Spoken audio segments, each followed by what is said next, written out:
জানুয়ারির প্রায় শেষ, তবুও কনকনে শীত। এই শীতে চিতই পিঠা রসে ভিজানো খেতে কে কে পছন্দ করেন?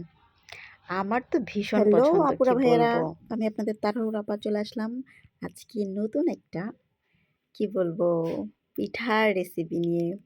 তো চলেন শুরু করা তার যাক। জন্য হচ্ছে আতপ চাল আর সেদ্ধ চাল এই দুইটা একসাথে মিক্স করে ভিজিয়ে রাখতে হবে রাতে। তারপরে সকালে যখন ভিজে যাবে সুন্দর মতন করে, তারপরে ব্লেন্ডার নিয়ে এইভাবে ঠিক ব্লেন্ড করতে হবে। দেখেন আমি কিভাবে ব্লেন্ড করেছি। এই ব্লেন্ডটা করতে যেয়ে হচ্ছে এই যেভাবে চাল দিতে হবে। চাল দেওয়ার শুধু কি চালে কাজ হবে? না, নারকেলও কিন্তু দিতে হবে। তাহলেই না মজা বেশি হবে। কি বলেন, তাই না? তো নারকেলটা হচ্ছে এভাবে কোড়ানি দিয়ে কুড়িয়ে নিলাম। তো তারপরে কি করতে হবে? আরো অনেক কিছু লাগবে। এর জন্য লাগবে হচ্ছে এলাচ, দারচিনি। আর তারপরে হচ্ছে অন্য একটা কড়াইতে আগে থেকে জাল দেওয়া রস নিয়ে নিলাম। এখানে পানি এড করা হয়েছে, হালকা গরম পানি, কারণ রসটা একটু বেশি ঘন হয়ে গিয়েছিল। আর এই যে তেজপাতা, এটা কি বাদ যাবে? না, মোটেও না। এটা কিন্তু অবশ্যই লাগবে ঘ্রাণের জন্য। নারকেল কুড়ানোগুলো এখন একে একে দিয়ে দিলাম এবং এর সাথে দারচিনি, এলাচ যেগুলো ছিল, তেজপাতা সব এড করা হয়ে গিয়েছে। এরপরে হচ্ছে জাল দেওয়ার পালা। একদম পুরোপুরি ফুটন্ত করে নিতে হবে, তাহলে যে পিঠাগুলো ভালো হবে। আর এখানে হচ্ছে গুঁড়া করে নেওয়া হয়েছে, যে চালের গুঁড়াটা আর কি ব্লেন্ড করা হয়েছিল ওটা। এখন একটু কেমন জানি মনে হচ্ছে যে গাঢ় হয়ে গিয়েছে, তো এখানে হালকা উষ্ণ গরম পানি অ্যাড করা হয়েছে। তো অনেকে আছে ঠান্ডা পানিও অ্যাড করতে পারেন, সমস্যা নাই। তো এখানে হালকা উষ্ণ গরম পানি অ্যাড করা হয়েছে। আর এই যে নারকেল কুচি কিছু রেখে দেওয়া হয়েছিল, যেটা হচ্ছে এই গোলাটার ভিতরে ব্যবহার করা হয়েছে। এই জায়গাটায় কিন্তু বেকিং পাউডারও ইউজ করা হয়েছে। বেকিং সোডা এবং বেকিং পাউডার এই দুইটার কাজ কিন্তু সম্পূর্ণ আলাদা। তো এখানে বেকিং পাউডার ইউজ করা হয়েছে।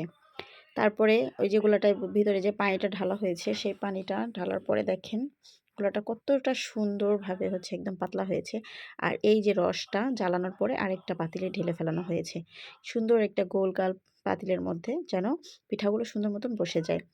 আর এইখানে একটা খোলা দেওয়া হয়েছে। এরকম ধরনের মাটির খোলাগুলা কিন্তু বেশি উপযোগী পিঠা তৈরি করার জন্য।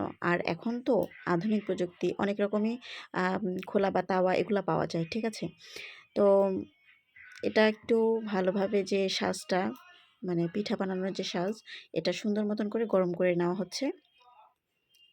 সবার বোঝার সুবিধার্থে বিভিন্ন দেশে বিভিন্ন ধরনের মানে গ্রামাঞ্চলে এক এক ধরনের কথা বলে থাকে এই সাজগুলার। এই জন্য আমি এভাবে তাওয়া খোলা সাজ এটা বলতেছিলাম। দেখেন পিঠাগুলো বিসমিল্লাহ বলে দেওয়া হয়ে যাচ্ছে। কতটা সুন্দরভাবে হচ্ছে। আর এই পিঠার একটা কিন্তু সিক্রেট আছে জানেন? গ্রামীণ যে মানুষগুলা তারা কিন্তু বলে থাকে বেশিরভাগই এই পিঠায় সৌন্দর্য, মানে প্রথম কেউ কিছু বলতে পারে না। তা নাহলে কি নজর লাগে? নজর না লাগলে নাকি পিঠাগুলো হতেই চায় না। এটা কি সত্যি নাকি কি জানি? বলতে পারি না। আপনারা যদি জেনে থাকেন অবশ্যই কিন্তু কমেন্টস বক্সে বলতে ভুলবেন না, ঠিক আছে? আর এই যে পিঠাগুলা প্রথম চান্সে দেওয়া হচ্ছে। দেখি, এখন দেখার অপেক্ষা কেমন হয়। আর এটা কিন্তু প্রথম দেওয়ার পরেই সাথে ঢেকে দেওয়া যাবে না। ওই যে দেখেন মানে উপর থেকে কেমন বুদবুদ আকারে হচ্ছে ফোঁটা তৈরি হচ্ছে। ওই জিনিসটা যত বেশি হবে তত পিঠাটা বেশি সুন্দর হবে এবং রসে অনেক সুন্দর করে ভিজবে। তো চলেন আমরা এখন দেখি, অপেক্ষার পালা। পিঠাগুলো কিন্তু দেখতে আসলে অসাধারণ হয়েছে। আর এটা এখন তুলে ফেলে এর ভিতরে যখন হচ্ছে ভিজানো হবে, দেখেন এই পর্বটা কিন্তু আরও বেশি সুন্দর। একদম ডুবো রসের ভিতরে টইটুম্বুর হয়ে যাচ্ছে কিন্তু। দেখেন পিঠাগুলা উপরে কত সুন্দর করে জালির মতন করে পড়েছে। এটাই হচ্ছে আসল রহস্য। আর এই যে ভাঙার সাথে একদম নরম সফট, কি সুন্দর হয়েছে না? দেখেছেন গরম গরম কত সুন্দর ভিতরে, একদম কোনো কাঁচা নাই। আর এটা খাওয়ার রিভিউটা শোনেন।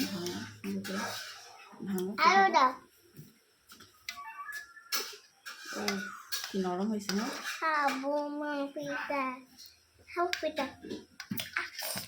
পিঠা খাবো। খাও। কেমন খেতে?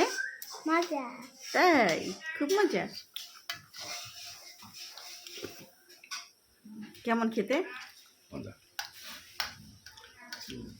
মাশাআল্লাহ, অনেক সুন্দর হয়েছে পিঠা না?